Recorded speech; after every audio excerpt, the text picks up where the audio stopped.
Hey folks, Dr. Dan here. Thanks for joining us today on DocTalk. We're going to have a great show. It's one of those shows that we enjoy doing. It's talking about calving disorders. Dr. Matt Miesner from Kansas State's Veterinary Health Center is going to be here. It's going to be a great show. You're going to learn lots. I'm going to learn lots. We'll see you after the break.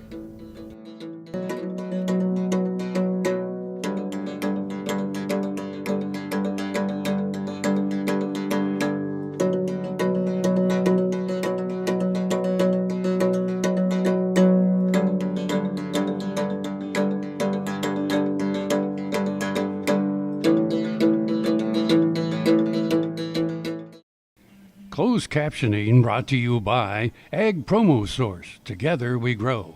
Learn more at agpromosource.com. This segment brought to you by Kansas Regenerative Medicine. Your stem cells, your health, your life. Matt, welcome to the show. Glad to be here.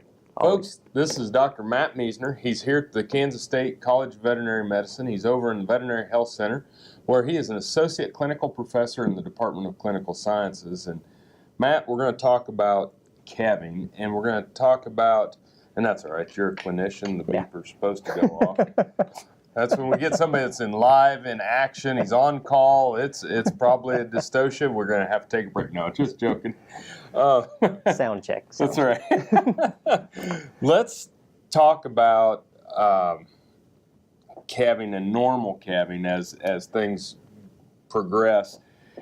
You know, I think that the one thing we always kind of lose track of time, we lose track of what's going on with that heifer, but there are different stages, right? Right.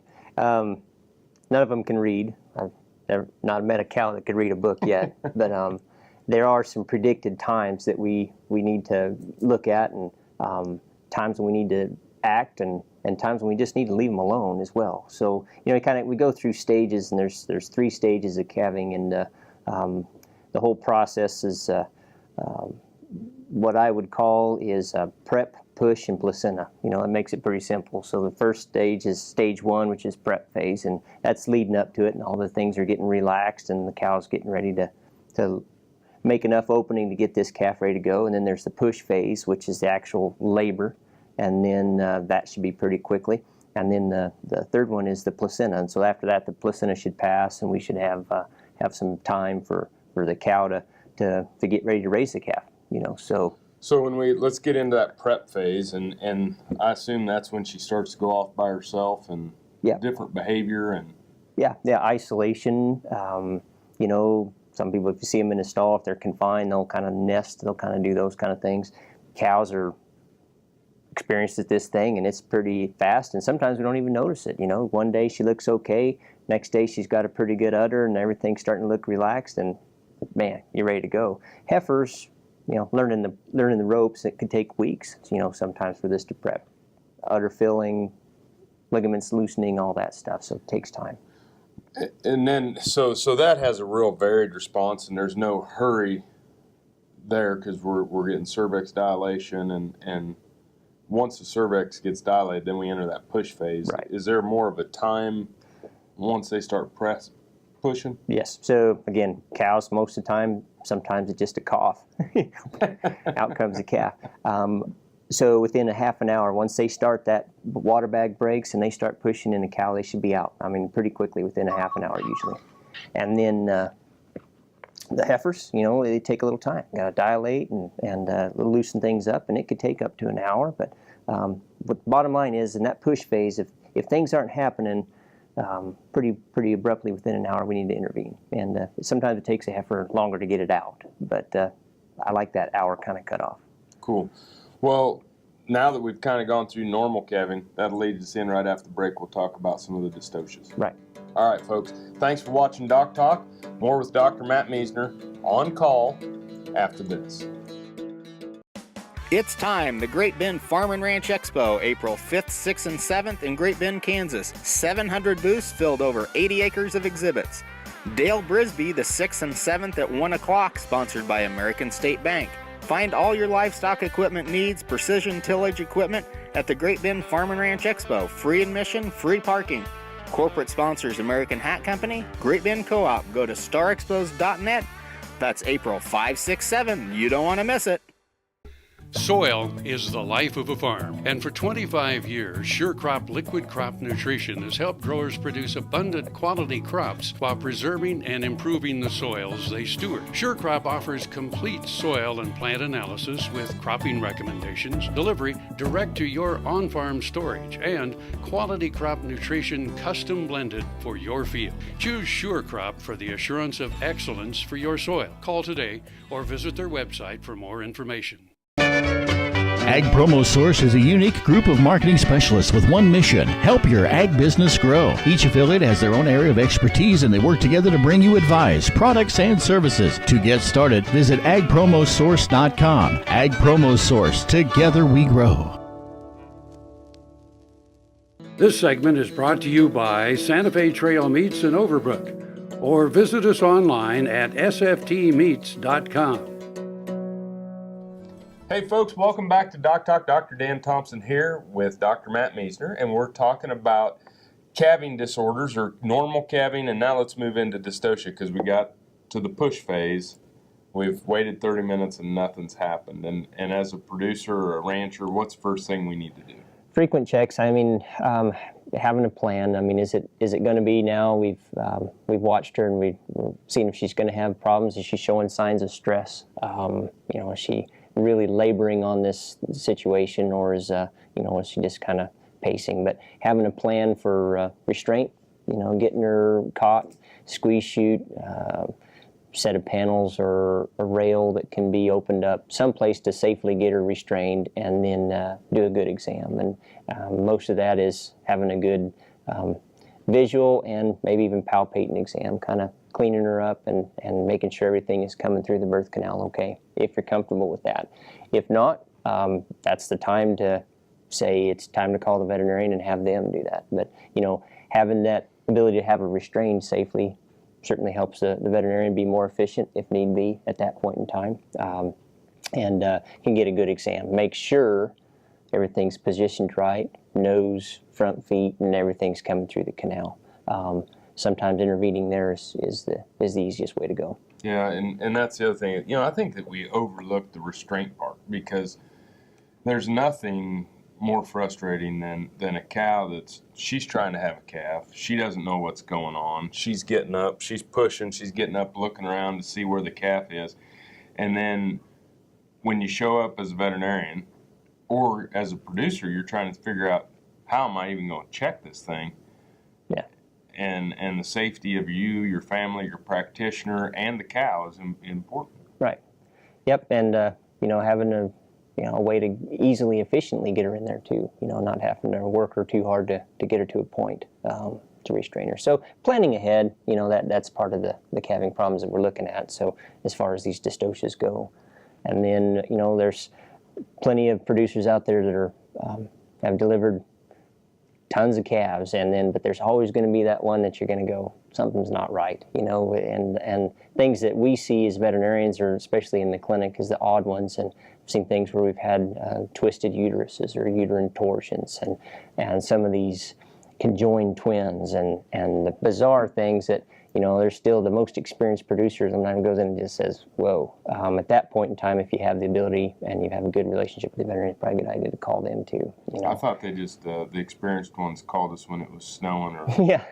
when it was raining was more than they had seen. But it's always good to call early, because, veterinarians at this time of year might be traveling the ridges doing a lot of this, and so it's nice to have them be able to make a plan. They might be on their way by that direction. So when you reach in there, you want to feel 2 feet ahead. Right.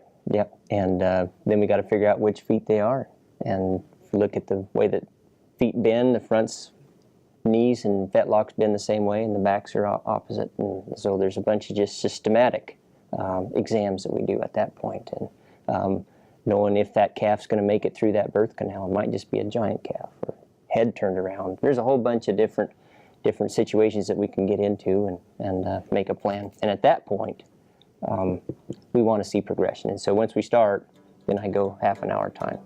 Cool. We're going to take a break, folks. When we come back, more with Dr. Matt Miesner on calving problems. Valley Vet Supply is devoted to providing information and professional quality products at reasonable prices. Valley Vet Supply. Brown Chevrolet Buick in Wamego is driven by the spirit of American ingenuity. Come in for a new Chevrolet car, truck, or SUV. If we don't have exactly what you want, we'll find it for you. And we also have a great selection of used cars. We make sure you have an easy, fun, and transparent sales experience that saves you time and money. But if you want high-pressure salesmen and hours spent in the finance office, you'll just have to go elsewhere. Brown Chevrolet Buick in Wamego. We're making car buying great again. Person who's involved in ag production, cattle ranching, Bill Rischel here in North Platte, told me about Kansas regenerative medicine. And after talking to Dr. Pope, we did a lot of reading and researching, looking on the internet about it. I guess the thing that impressed me is that he told me, he said, if we don't think it's going to help you, we're not going to do it. I thought that was a very good approach. I'm a former athlete, played college basketball, played overseas after college, had some severe trauma on the right ankle, right knee, joint in my hand also. This brace is what I had to wear all the time. Now I don't wear this during the day. That's a real improvement for me. My knee doesn't bother me. This joint came around quick. It was the first thing I noticed improving. You can see in the background here there's different fish and game that I hunt. The ability to walk was impacting my outdoor endeavors. I think it's really valuable, and encourage anybody that's interested to go down and at least do a consultation with them. The BQA Tip of the Day, sponsored by Beringer Engelheim Vetmedica, Inc. I'm Dr. Nels Lindberg with Animal Medical Center in Great Bend, Kansas, also with Production Animal Consultation. Today's tip for today, we're going to discuss injection site areas and dealing with injection site lesions. So we talk about this injectable neck region, and we always have this triangle that we think about. Top line of the neck, slope of the shoulder, and back up. So as you can see, as we get an animal in the chute, the triangle sometimes just disappears. So we do the best we can. We still come up here, we can get an injection here, sometimes up high, sometimes down lower. It's crucial though that you're always a hands width apart with those injections. As we were talking, another option is to come up here around front and give a shot up front. BQA was mainly started because of injection site lesions in meat in the rear of the animal. And with the advent of BQA, we've done an awesome job at eliminating those injection site abscesses. No matter where, no matter why, the Veterinary Health Center at Kansas State University is committed to providing quality patient care to animals and exceptional customer service to their owners. From routine checkups to emergency and specialty care, our world-renowned specialists and experienced professionals are here to discover, to teach, and to heal. Let us know. How can I help? How can we help? Tallgrass Commodities offers producers bulk commodities at a reasonable price with reliable service throughout the whole Midwest. To find out more about Tallgrass Commodities, visit tallgrass.us or call 785-494-8484. This Medford, New Jersey school bus runs on biodiesel, and so do these. In fact, all of these buses run on clean-burning biodiesel, which is great because the more we use biodiesel in our heavy-duty vehicles, the less carbon pollution in our air. Think how great it would be if more of our school buses ran on biodiesel. More biodiesel, less carbon pollution. More is less. Biodiesel, America's advanced biofuel. This segment brought to you by Kansas Soybean Commission. Progress powered by Kansas farmers. Hey folks, welcome back to DocTalk. Dr. Dan Thomson here with Dr. Matt Miesner, and we're from the College of Vet Med at Kansas State University. We're talking about calving disorders or getting that live calf on the ground, and we're talking during the break. You have 3 goals. Right. Number one is, to get me a live, viable calf, so we want this to be efficient and easy on the calf. Number 2 is preservation of the welfare of the cow, so pain, welfare, distraughtness, all that kind of stuff. And then 3rd is maintaining her future reproductive soundness. So we don't want to injure things bad enough that she's not able to breed back. So I have those 3 goals going into each one of these situations. Yeah, and we want to keep her in the herd, and you know, and then the feedlot dystocias, we're worried about the heifer, not necessarily the calf. You know, because we're in the business of producing beef. Right. And so the best way to do this is to be efficient. And so I look at my watch. You know, time flies when you're having a good time, and I want to be having some sort of progress about every 15 to 30 minutes. So if I need to get a leg up or a head's turned around, I want to have that lined up and ready to go within 15 minutes or half an hour. And each stage, whether it's breech, you know, we have a tail or we have a posterior, I just want to be sure that I'm getting things moving out the back end efficiently. And if I'm not, then it's already been discussed as to what is plan B. Is it a live calf? Is it a dead calf? When do we go to a cesarean? And it's been shown pretty often if we have a decent facility, a sooner decision for a cesarean is usually a good one.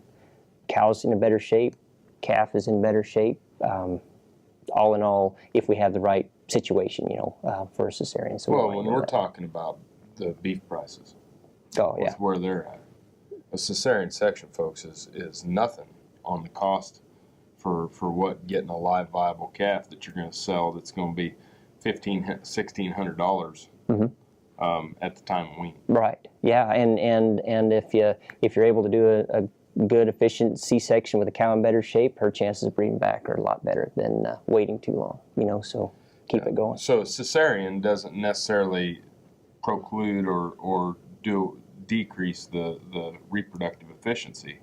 Right. Not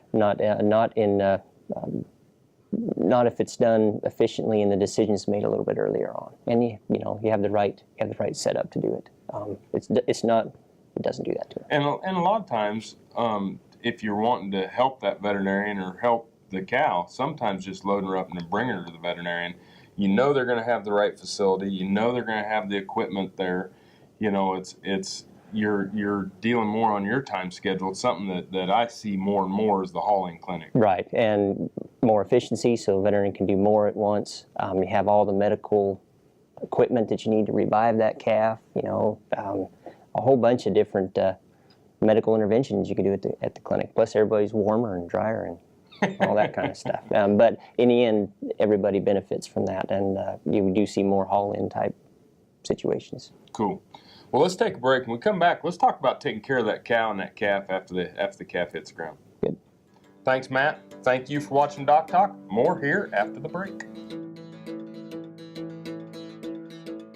It's time, the Great Bend Farm and Ranch Expo, April 5th through the 7th in Great Bend, Kansas. This is your regional expo held in the heart of Kansas. J.D. Wing Horse Clinician all 3 days, sponsored by T-Cross Ranch and Bobby Norris Realty. Bradford Cattle Dogs, Border Collie demos all 3 days. Live cattle, beer garden, 80 acres and 3 buildings of exhibits. Corporate sponsors American Hat Company, the Great Bend Co-op. Go to starexpos.net for more information. April 5, 6, 7.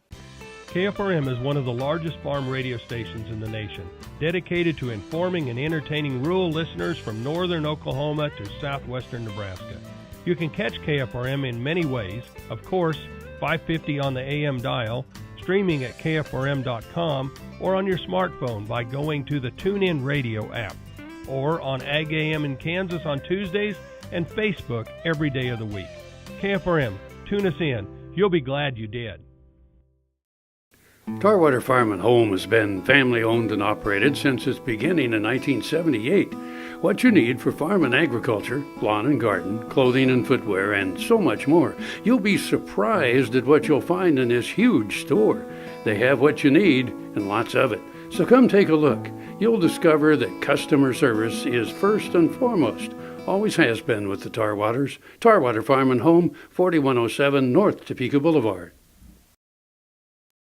This Meet the Future Veterinarian is brought to you by Zuprevo. Choose confidence. Choose Zuprevo for BRD treatment. Amanda Emery recently received an AmStut scholarship.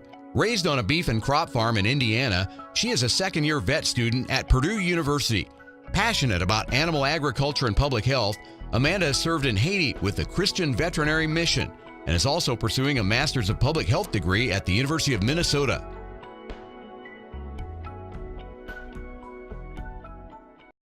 Broadband has become as important to us as highways. That is why DocTalk is teaming up with NTCA, the Rural Broadband Association, and rural broadband companies like Blue Valley Telecommunications in fighting for quality broadband access through the program Smart Rural Communities. I don't think we have any idea what's coming in the future. I couldn't have imagined 5 years ago what we're doing today. So in 2 years, I would guess there's things we can't imagine that we're going to be doing.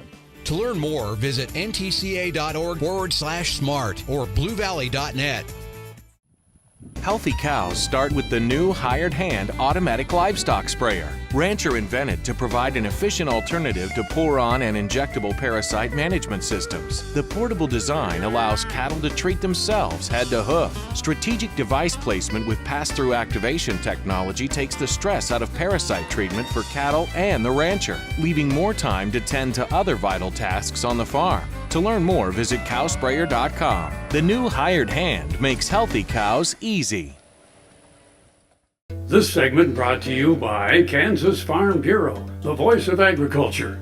To join today or more information, go to kfb.org or find us on Facebook and Twitter. Hey folks, welcome to DocTalk. Dr. Dan Thomson here with Dr. Matt Miesner, and we're talking about getting the calf out of the cow. And calving season is upon us. There's a lot of excitement. Dr. Miesner is an associate clinical professor here at the Veterinary Health Center at Kansas State University's College of Veterinary Medicine, where he sees hundreds of cows a year, teaches this. We're fortunate to have him as a guest. It's always good to have you on the show. Thanks. You bring great wisdom, and you do a good job, not only with our clients and their animals, but I'm very thankful for what you do for our students. Appreciate it. Appreciate you. Let's talk a little bit, Matt, about the post-calving care, and we got to get to that third stage, right? Right. So we've got the calf on the ground, and sometimes there's some intervention that needs to be done right then and there, as far as resuscitating that calf, and even a slight delay through that pelvis can get them short on oxygen and different things. And so there's a situation sometimes where we've got to intervene within that first 5 minutes, and we have various drugs and treatment protocols that we kind of follow with that. Get them breathing, get some air passage, and then kind of watching the cow as well. So did we have some rough birthing where we have to address some injuries to the cow? Address those right then and there. So that first 5 minutes to an hour is just getting that calf viable and able to sustain itself. And then after that, down the road several hours, the cow should be passing her placenta within 6 to 12 hours, but sometimes they'll retain. And then within that first hour or two, we really want that calf to have its first meal of colostrum too. So either he's going to be viable enough to get up and do it himself, or sometimes it's just easier just to go ahead and strip her out and tube it right then and there, or get him to take a bottle. And the sooner the better on colostrum, right? Right. You're within a 24-hour window, long window. I mean, ideally within 6 or 8, they need to have that first bit of colostrum to be absorbed. And then after that, things start shutting down, and they don't absorb it systemically after that. So within that first 6 or 8 hour. What's your stance on retained placentas? Because I mean, my granddad and dad, we made 100 calls a year on retained placentas. Right. We want her to pass it on her own at all costs. We don't really want to force it out and strip it. That still shows that causes quite a bit of inflammation. So she might retain it. We treat her, support her, antibiotics sometimes, depending on how healthy she is. But most cows will eventually, get that to loosen up and fall out. It can be pretty horrendous by the time it comes out. But as long as she's healthy, I let her do it on her own. We can do some gentle help, but we don't want to clean them. Cool. Well, thanks for being on the show today. Thanks for being here. Folks, thanks for watching DocTalk. And if you want to know more about what Dr. Miesner and I do here at Kansas State University, you can find us on the web at www.vet.ksu.edu. Remember, always work with your local practitioner on many of these issues. Thanks for watching DocTalk today. I'm Dr. Dan Thomson, and I'll see you down the road. Closed captioning brought to you by Ag Promo Source. Together we grow. Learn more at agpromosource.com.